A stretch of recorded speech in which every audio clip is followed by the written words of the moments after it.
갈라디아서 1장 10절입니다.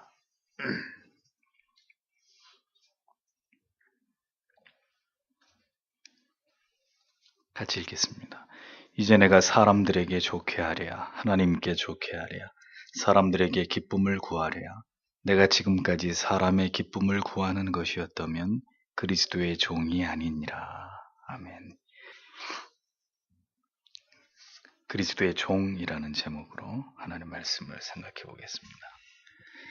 바울 사도는 들려오는 갈라디아 교회의 소식에 적지 않게 당황하고 놀랐던 것을 보게 됩니다. 그 이유는 바울을 통해서 올바른 복음을 들었음에도 불구하고 갈라디아 교회들과 성도들이 이 복음에서 빠르게 변질되어서 다른 복음을, 결코 복음이라고 할 수 없는 거짓된 가르침을 쫓아가고 있었기 때문입니다. 사도 바울이 갈라디아 교회의 변질을 바라보면서 놀라게 된 근본적인 이유는 변질의 상태 때문이 아니었습니다. 변질의 속도 때문이었습니다. 그래서 6절에 보면 이같이 속히라는 단어가 강조되면서 삽입되어 있는 것을 발견할 수 있습니다.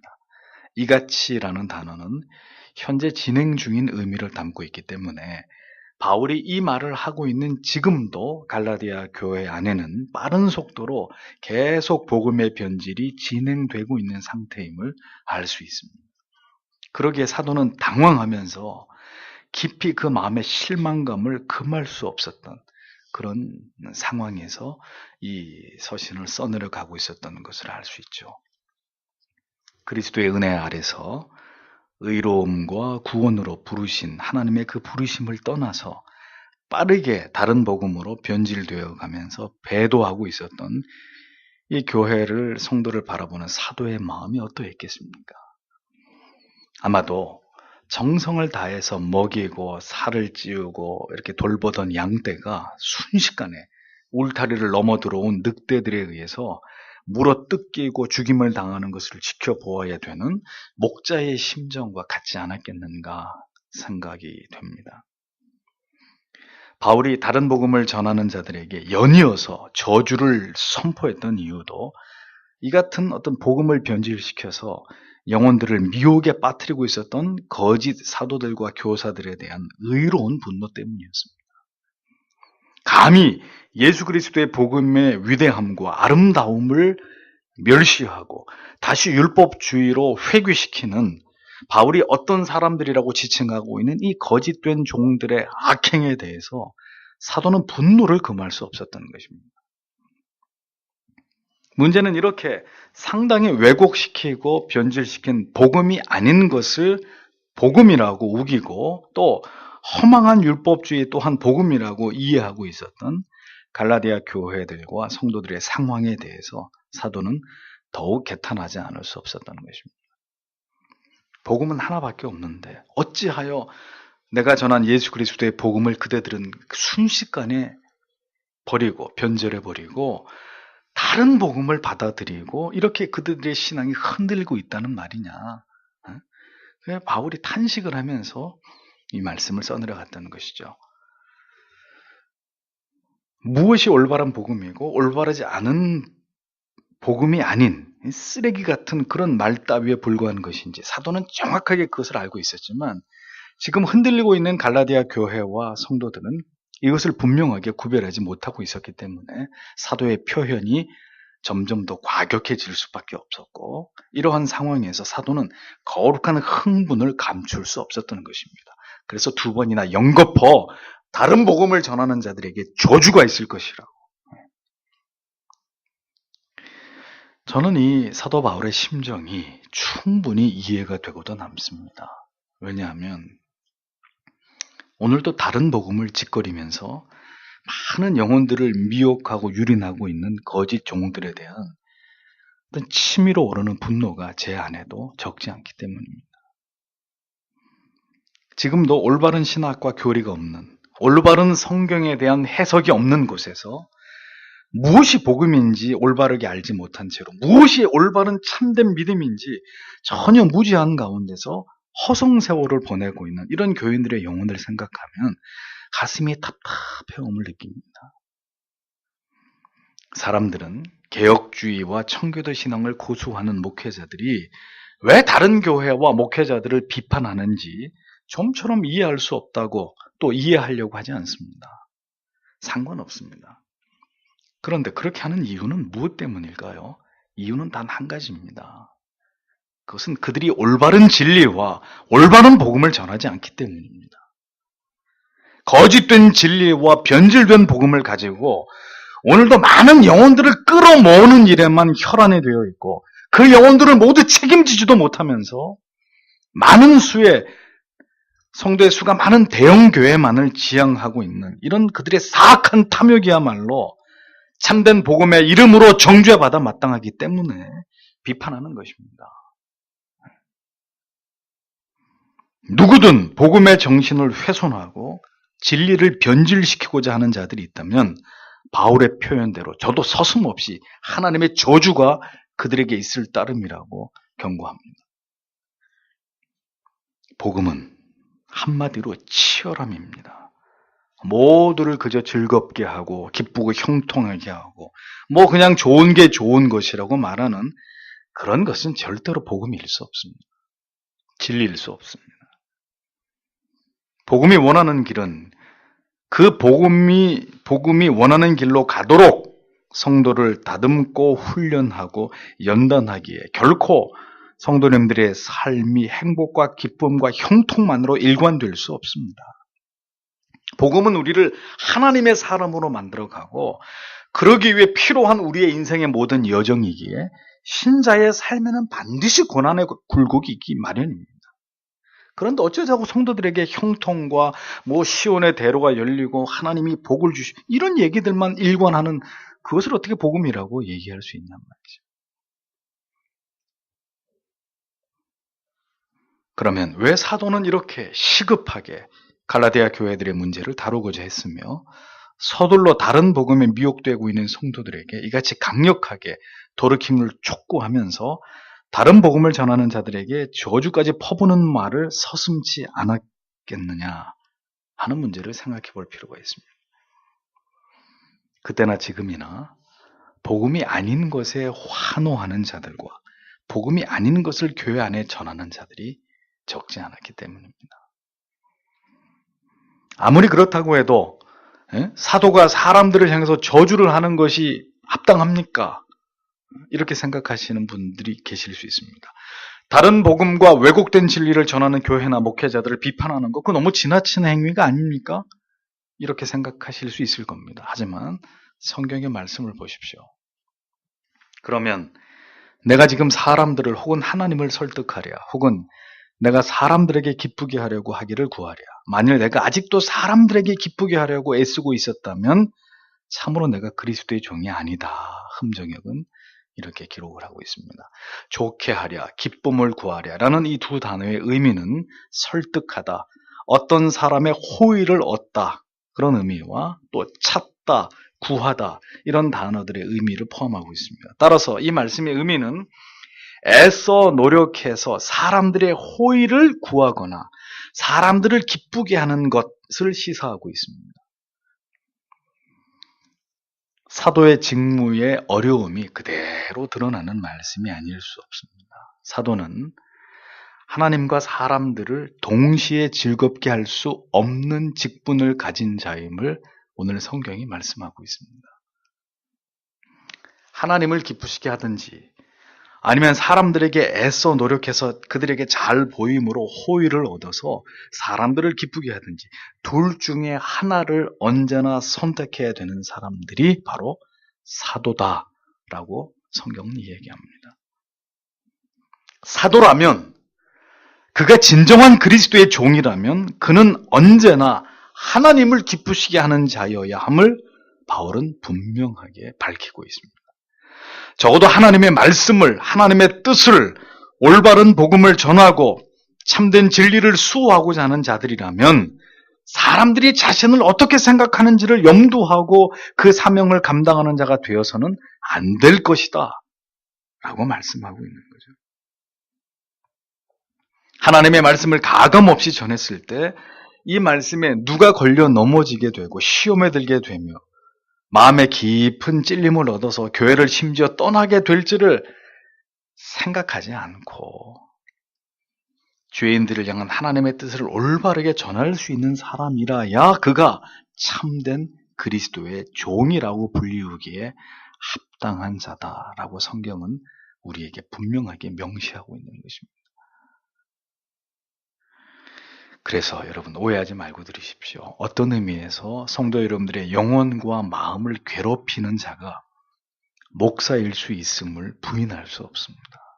그러나 그것은 진정코 마음의 괴로움과 고통을 주는 것을 목적으로 하는 것이 절대로 아닙니다. 하나님의 진리의 말씀이 우리 안에 있는 죄와 부딪힘으로 우리의 마음과 양심의 고통을 느끼거나 깊은 찔림을 얻는 것은 당연한 일일 것입니다. 그러나 그렇다고 해서 말씀에 등을 돌려버린다든지 그 말씀을 전하는 자를 미워하게 된다면 그리고 그 진리를 무시하게 된다면 그러면 그것이 어찌 우리 영혼에 유익이 되겠습니까? 사도가 왜 이런 말을 하고 있을까요? 자신이 지금 갈라디아 교회들과 성도들의 영혼을 진심으로 염려하고 걱정하고 성도님들이 다른 복음을 따라가고 있는 이 안타까운 현실에 대한 고통과 괴로움이 사도의 가슴 속에 사무쳐 있지 않다면 굳이 이렇게 시퍼렇게 나를 세워서 저주가 있을 것이라는 이런 강한 어조로 반복해서 이런 말을 할 이유가 없다는 것을 사도는 간접적으로 자기의 심정을 밝히고 있었던 거예요. 하나님과 성도 사이에 끼어있는 사도된 자신의 이 같은 괴로운 심정을 사도는 성도들에게 지금 고백하고 있었던 것입니다. 영혼들이 죽어가고 병들어 가는데 괜찮다고, 그래도 하나님이 축복해 주신다고 이렇게 말하는 게 오히려 더 사악한 게 아닌가. 진심으로 돌이킬 것을 촉구하고 그렇지 않으면 하나님의 심판을 피할 수 없노라고 절규하듯 외치는 것이 더 사도로서 목사로서 합당한 일이 아니겠습니까? 그런데 참으로 이 일이 어려운 일이 아닐 수 없는 것입니다. 죄인의 속성은 보다 쉽고 편하고 넓은 길로 가고자 함인데 그것을 거슬러서 신앙의 좁은 길과 고난의 대가를 지불해야 되는 길로 가자고 설득하면서 이 역설적인 진리를 설명하는 일이 이 일이 어찌 쉬운 일일 수 있겠습니까? 성도님들에게도 바른 진리의 복음을 전하려고 하는 목사에게도 그래서 이 시대는 너무나 힘겹고 지치고 고독한 그런 때가 아닐 수 없는 거예요. 목회자가 가장 큰 유혹을 받을 때는 좋은 얘기, 편안한 얘기만을 하고 싶은 그런 때입니다. 그보다 더 큰 유혹은 결코 죄를 지적하거나 이 말씀을 전하면 누군가에게 반드시 이 말씀이 해당이 되어서 그분이 시험에 들지 모른다라는 그런 두려움 때문에 이 얘기는 이렇게 피해가고 싶은 그런 유혹을 받을 때입니다. 또 반대도 있죠. 이 말씀을 토대로 목사가 꼭 하고 싶은 말을 빗대어가지고 이 말씀을 전하면서 이 얘기를 붙여가지고 실상은 이 말씀에 그다지 적용이 되는 적용도 아닌데 이걸 또 이런 얘기를 자기가 하고 싶은 얘기를 말씀에 빗대어서 하고 싶은 유혹 또한 목사들이 느끼기 좋은 유혹입니다. 그래서 시간이 지날수록 저는 생각합니다. 하나님의 말씀을 전하는 일은 너무너무 두렵고 힘들고 어려운 일이다. 그냥 쉽게 이렇게 말을 하는 것은 어렵지 않습니다만 당금질을 하듯이 설교를 앞에 두고 기도하고 또 기도하면서 그 말씀을 전하지 않으면 안 되는 절박함으로 설교를 해야만 되는 일은 언제나 설교자의 가슴을 까맣게 태우는 고통을 수반하는 일입니다. 그리스도의 종의 길을 원하는 마음이 어느 목사님에겐들 없으랴마는 교회를 성장시키고 더 많은 수의 성도들이 모이게 하고 싶은 그 마음 앞에서 속절없이 그리스도의 참된 종이 되려고 하는 영혼이 무너져 버리는, 그 마음이 무너져 버리는 거죠. 그래서 모든 목회자들이 다 그리스도의 종이 될 수는 없는 것입니다. 사람의 기쁨을 구하지 아니하고 하나님을 기쁘시게 하는 일, 정말 어렵고 고통스럽고 언제나 목사로 하여금 무릎을 꿇게 만드는 무거운 짐이라는 것을 고백하지 않을 수 없습니다. 고뇌하지 않을 수 있다면 얼마나 좋겠어요. 어느 편이든지 아주 분명하게 정해가지고 그냥 한 방향으로만 갈 수 있다면 그러면 고민할 이유도 없고 마음에 무거운 짐을 지지 않을 수도 있을 것입니다. 왜 바른 진리를 외치는 교회와 목회자들은 어려운 목회를 하고 어려운 길을 갈 수밖에 없을까요? 바로 이 한 가지 이유 때문입니다. 하나님도 기쁘시게 하고 성도님들도 기쁘시게 할 수 있으면 얼마나 좋겠어요.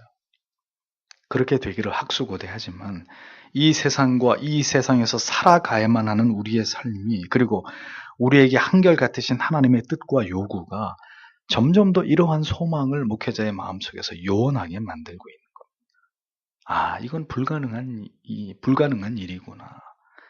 단념하게 만드는 거죠. 그렇게 갈 수는 없는 길이구나.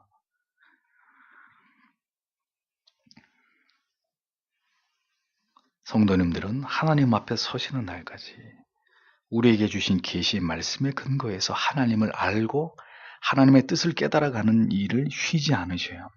더불어 우리 안에 뿌리 깊은 죄성과 옛사람의 모습들을 날마다 말씀으로 깨트리면서 그리스도를 닮아가야 하는 대의에 대해서 이것을 반하여 고개를 드는 우리 안에 있는 죄성들을 다스려 나가시는 일에 날마다 애쓰고 수고하심이 있어요.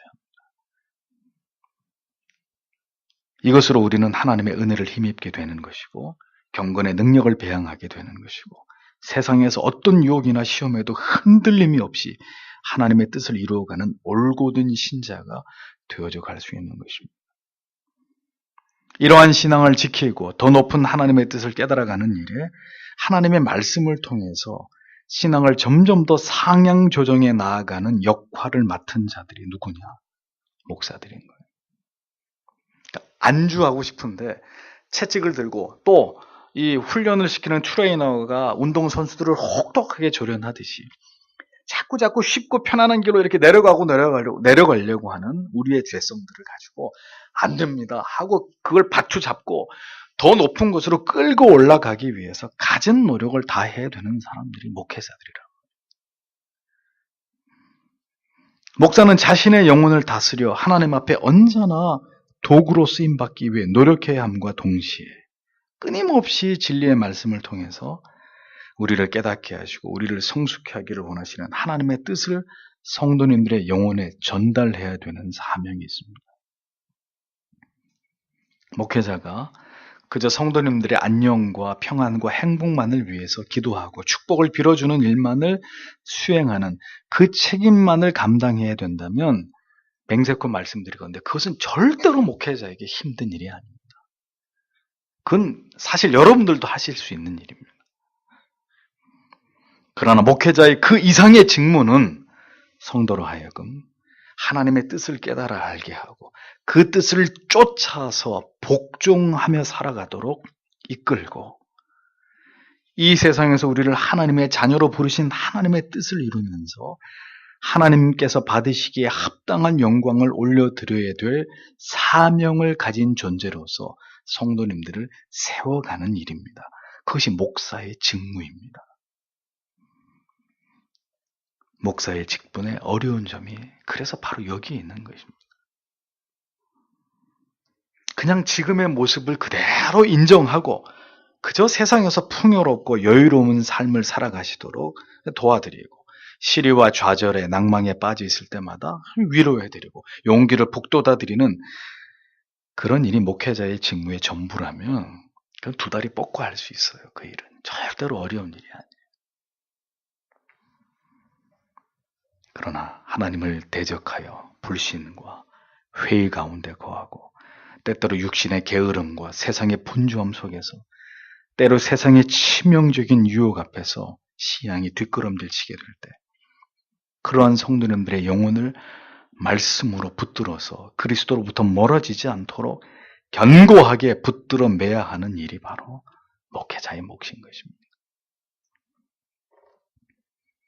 그러니 때로는 내 자신도 갈 길 바쁜 성화의 도상에서 다른 성도님들의 영혼까지 모두 보살피고 인도하고 올바른 신앙의 길을 가게 해야만 되는 이 일은 진실로 하나님을 기쁘게 하는 일임에 대한 확신이 없이는 절대로 갈 수 없는 길입니다. 뒤로 물러가는 성도님들의 영혼에 대해서 근심하고 여러 가지 어려움과 고난을 겪고 있는 성도님들에 대해서 염려하면서 기도로 한 사람 한 사람을 붙드는 일에 그 고단함이라고 하는 것은 사람이 아닌 하나님께서 이 모든 것을 보고 계시고 알고 계시리라는 그런 어떤 믿음과 위로가 없이는 결코 붙들고 갈 수 없는 고단하고 긴 여정입니다. 때로는 진리를 거역하고자 하는 사람들에게 차가운 시선을 받고 하나님의 깊으신 뜻을 이해하지 못하고 깊이 낭망하는 성도님들을 바라봐야만 되고 그를 대신해서 기도해야만 하고 또 진리를 깨닫지 못하고 곁길로 향하는 성도님들을 설득하고 또 권면하면서 하나님이 원하시는 믿음의 자리에 세우기 위해서 어떠한 오해와 반목도 감당해내야 되는 자리가 바로 목회자의 자리입니다. 그래서 여러분들에게 말씀드리는 이 한 가지만을 알아주시기를 바랍니다. 아니 알아주지 못하셔도 상관없습니다. 목사는 성도님들의 영혼을 위해서 존재하는 자들입니다. 목양하는 성도님들의 영혼이 잘 되면 목사는 솔직히 말씀드립니다. 밥을 먹지 않아도 감사하고 내가 마치 무슨 나에게 좋은 일이 생긴 것 마냥 뜰 듯이 기쁘지만 그래서 이런 거죠. 어떤 성도가 정말 신앙생활이 형편없는데 좋은 직장에 들어갔단 말이에요. 또 아주 돈 많은 형제한테 시집을 갔어요. 그러면 사실은 막 기뻐해 줄 일인데 괴로운 거예요. 저 지체가 앞으로 하나님을 멀리하고 살아갈 그 삶을 생각하니 억장이 무너지는 거죠. 또 반대로 어떤 성도는 큰 실패와 시리를 어떤 어려움을 겪고 있지만 그러나 그 어려움 속에서 그 신앙이 점점 빛을 발하면서 아름다운 신앙의 고백들을 이렇게 토해내는 걸 보면은 사람의 눈으로 볼 땐 너무 안 됐어요. 정말 좀 이렇게 잘 됐으면 좋겠는데 안 됐다면 사람이 볼 때는 너무 측은하고 하지만 목사의 가슴은 정말 하나님 앞에 감격적인 감사를 드리게 되는 거예요. 하나님 저렇게 아름답게 저 영혼이 다듬어지는 것을 볼 때 하나님 참 보시라고 하나님 저 성도를 한번 보시라고 얼마나 아름답고 하나님 귀하냐고. 이런 것들은 말로 다 설명할 수가 없어요. 이 속에서 일어나는 어떤 역설적인 기쁨, 사실은 기뻐해줘야 되는데 속으로는 울어야 되고 사실은 울어야 되는데 마음으로 너무 기쁜 이런 것들을 목사는 목회를 하면서 경험하는 거죠.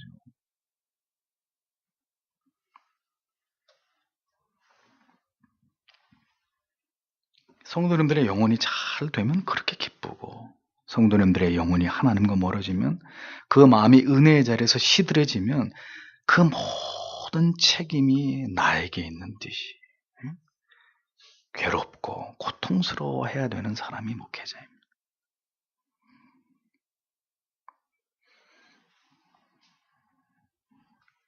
차라리 하나님을 기쁘시게 하나님께서 보시기에 올바른 믿음이 되게 하기 위한 목표는 그냥 일찌감치 접어버리고 그저 사람들에게 환심이나 사고 인기나 얻고 지지나 높임이나 좋은 대접을 받는 일에만 딱 목표를 고정하고 그렇게 목회를 한다면 어렵지 않습니다.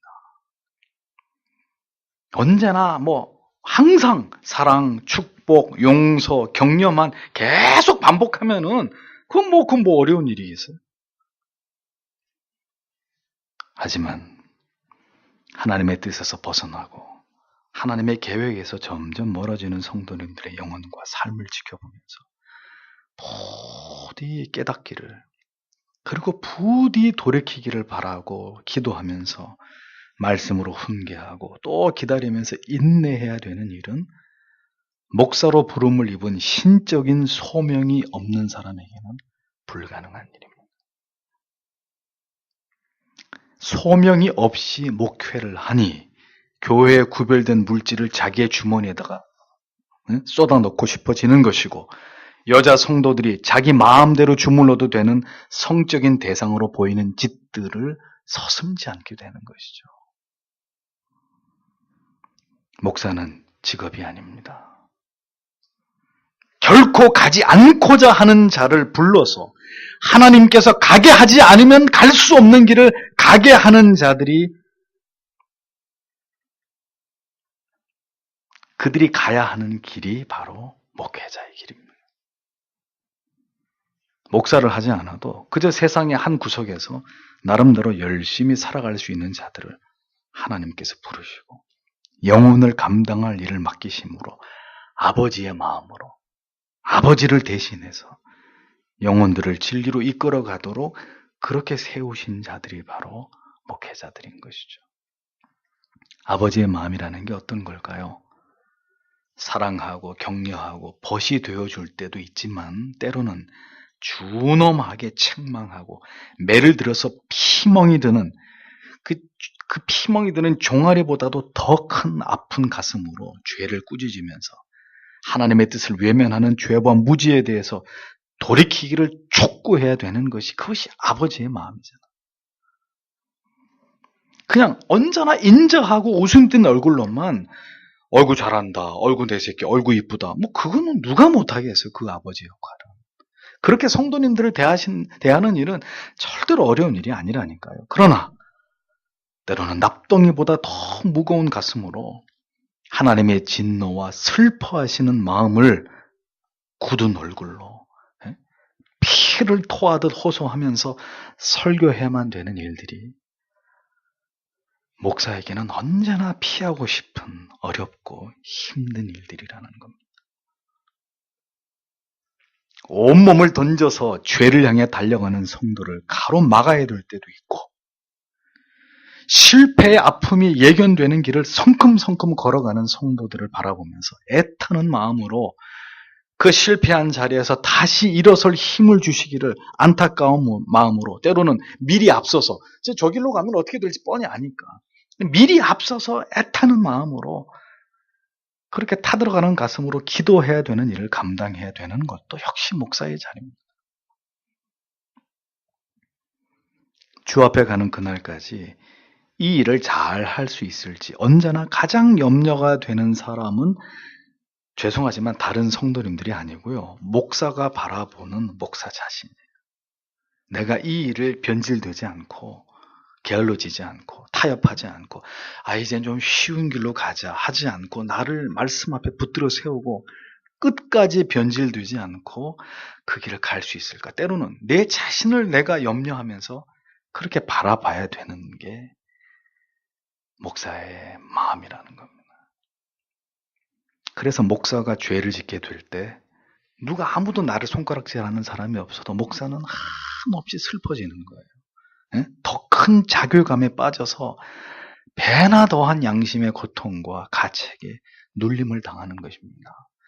다른 사람도 아닌 영혼을 인도해야 되는 목사인 네가 하나님 앞에서 이런 죄를 저지르다니, 그 눌림 때문에 가슴을 쥐어뜯는 아픔과 후회 속에서 하나님의 긍휼과 자비를 구하면서 저절히 엎드려야만 되는 사람들이 또한 바로 목사입니다.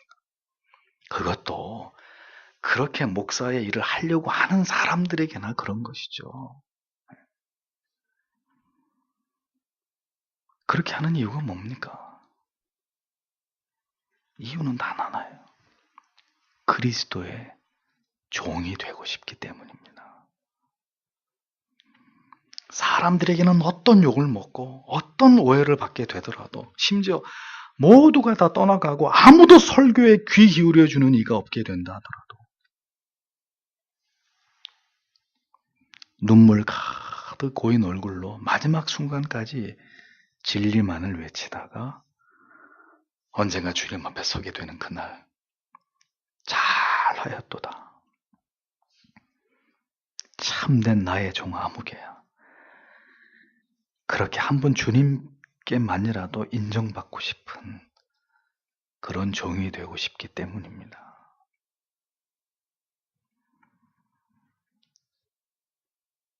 여러분 잘 아시는 아더 핑크 목사님, 하나님의 주권이라는 그 책뿐만 아니라 정말 주옥과 같은 책을 쓰신 목사님, 결국 목회에 실패하셨어요. 목회에 실패했기 때문에 그런 책을 쓴 거예요. 그리고 돌아가시고 난 다음에 그분이 쓴 책이 그렇게 유명해진 거죠. 응? 뭐 설교만 하면 성도들이 다 교회를 떠나버려. 그 결국은 목회를 접어야만 되는 아픔을 겪죠. 아마 저 같으면은 그 길로 그냥 나는 실패한 목회자고 하나님께 쓰임 받을 수 없는 그런 참 버러지 같은 인생인가 보구나 이러고 이렇게 좌절하고 말았을 텐데, 그분은 설교를 통해서는 많은 성도들 하나님께로 돌아오게 할 수 없었지만 그가 쓴 훌륭한 책들을 통해서 지금도 얼마나 많은 목회자들에게 그분이 쓴 책이 길잡이가 되어주고, 얼마나 많은 성도들에게 하나님이 어떤 분인지를 알리는 데 있어서 정말 좋은 책들을 남겨놓으신 훌륭한 목회자로 지금도 추앙을 받고 있습니다. 쉬운 길을 가신 분은 아니에요, 살아생전. 그러나 그가 그리스도의 종의 길을 원했기 때문에 하나님은 결국 그 아더 핑크 목사님을 통해서 영광을 받으신 것이죠. 성도로서 인생길을 걸어가시는 가운데 세상과 싸우고 자신과 싸우고 그 좁은 길을 가기 위해 몸부림치시는 여러분들을 진심으로 위로하고 격려하는 일에만 최선을 다하는 그런 목사이고 싶습니다. 정말 말씀대로 살려고 하다가 좌절하고 어려움을 당하고 할 때 정말 이 모든 마음을 다해서 그런 분들을 위로하고 격려하고 다시 말씀으로 세워드리는, 뭐 아부하고 잘하지도 못하는데 잘한다고 이렇게 거칠게 하면서 그런 가식 덩어리로 목회하고 싶지 않고요. 정말 그런 성도들에게 정말 하나님의 말씀으로 위로하고 사랑을 전할 수 있는, 언제나 하나님의 말씀을 사모함으로 영혼의 꼴을 받아먹기 위해서 예배에 마음을 쏟으시는 성도님들을 바라보면서 기쁘고 사랑하고 존경하는 마음으로 그렇게 설교할 수 있는 기쁨만이 넘치기를 소원합니다. 그러나 주의 뜻이 그것이 아니라면 할 수 없죠. 또 그렇게 불을 토해야 되고, 또 그것 때문에 서로가 불편해지는 그런 관계가 될 수도 있겠죠. 그걸 절대로 원치 않지만, 사도 바울이 변질되어 가고 있는 갈라디아 교회와 성도들을 향해서 이 말을 할 때 그의 심정이 어떠했을 것 같습니까? 아마도 새까맣게 타들어가는 숫덩이가 되어가고 있었을 거예요. 그는 이렇게 다른 복음을 전하는 자들에게 저주를 하면서까지 이 다른 복음을 쫓아가고 있었던 갈라디아 교회들과 성도들을 책망할 수밖에 없는 사도의 가슴으로 이렇게 해서라도 설명하지 않으면 안 되었기 때문에 그는 자신의 심장을 열어젖히고 고백을 하고 있었던 것입니다. 뭐라고요? 내가 지금까지 사람의 기쁨을 구하는 것이었다면 그리스도의 종이 아니니라. 숱한 비난과 모욕을 받으면서도 제가 되뇌이고 또 되뇌였던 한 구절이 바로 이 말씀이었을 때가 저에게도 있었습니다. 아마 앞으로도 목회하는 동안에 이 말씀은 이 목사의 뇌리에 깊이 박혀서 결코 잊혀지지 않는 어떤 저의 목회의 좌우명이 되어서 저를 버틸 수 있게 해주는 말씀이 되리라고 생각합니다. 사랑하는 성도 여러분, 부족한 목사로 하여금 사도 바울 선생님처럼 이 거룩한 목양의 사명을, 이 거부할 수 없는 숭고한 책임을 주님 앞에서 성실히 잘 감당할 수 있도록 저를 위해서 도와주시고 기도해 주시기를 부탁드립니다. 기도하겠습니다.